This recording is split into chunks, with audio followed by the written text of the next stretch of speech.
તમારું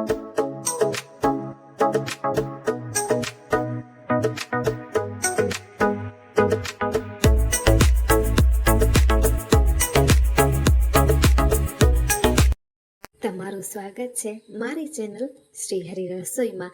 આજે આપણે બનાવીશું એકદમ પરફેક્ટ માપ સાથે ખસ્તા શક્કરપારા। આ શક્કરપારા બનાવવાની રેસીપી જે છે તે એકદમ ઇઝી માર્કેટ સ્ટાઇલ છે। કોઈ પણ પ્રકારની ઝાઝી મહેનત વગર જ મિનિટોમાં એકદમ પરફેક્ટ શક્કરપારા બની અને તૈયાર થઈ જાય છે। તો ચાલો રેસીપી જોવાનું શરૂ કરીએ। તો તેના માટે સૌ પ્રથમ મેં અહીંયા મેદો જે છે તે ચાળી અને લઈ લીધો છે।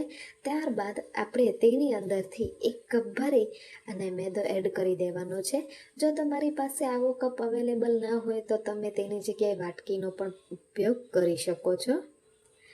ત્યારબાદ હવે આપણે સુપર ઇઝી શક્કરપારા બનાવવા માટે એક મિશ્રણ તૈયાર કરી લઈએ। તો તેના માટે સૌ પ્રથમ મેં અહીંયા 1 કપ લઈ લીધો છે, જે 1/4 કપની સાઇઝનો છે। ત્યારબાદ જો તમારી પાસે કપ્સ અવેલેબલ ના હોય તો તમે વાટકી પણ ઉપયોગમાં લઈ શકો છો। ત્યારબાદ 1/4 કપ ભરી અને ખાંડ એડ કરીશ, 1/4 કપ જેટલું જ પાણી અને 1/4 કપ જેટલું જ ઘી એડ કરી દઈશ।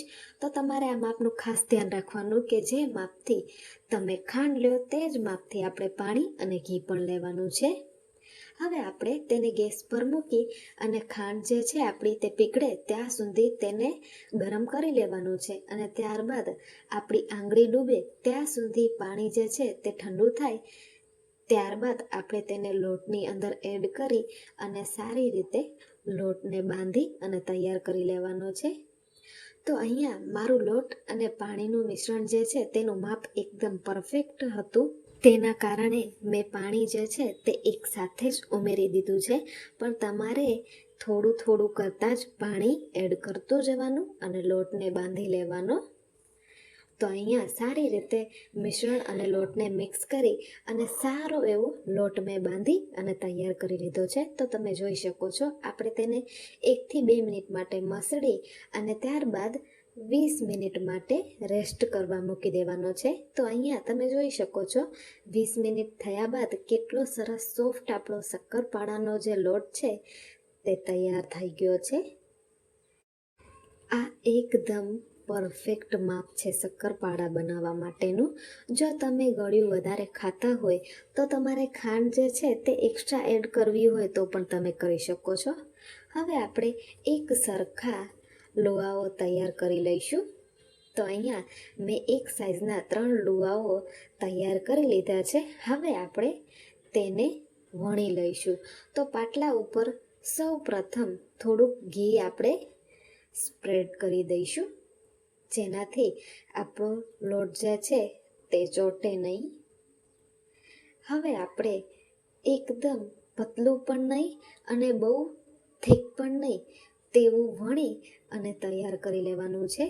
તો તમે જોઈ શકો છો જે આપણો 1 રૂપિયાનો કોઈન હોય છે તે માપથી જ અહીંયા મેં વણી અને તૈયાર કરી લીધું છે। ત્યારબાદ એક સરખા ચોરસ કટકા કરી લેવાના છે।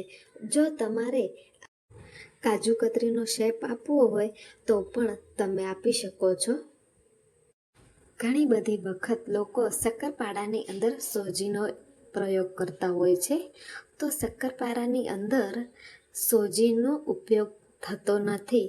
સોજી જે છે તેનાથી શક્કરપારા જે છે તે ખસ્તા થવાના બદલે ક્રિસ્પી થઈ જાય છે અને આપણે શક્કરપારા જે છે તે ખસ્તા તૈયાર કરવાના છે।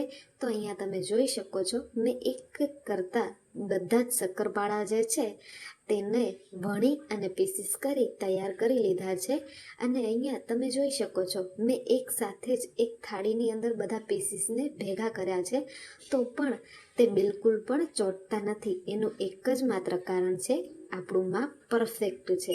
ત્યારબાદ એક કડાઈની અંદર તેલ ગરમ કરવા માટે મૂકી દઈશું।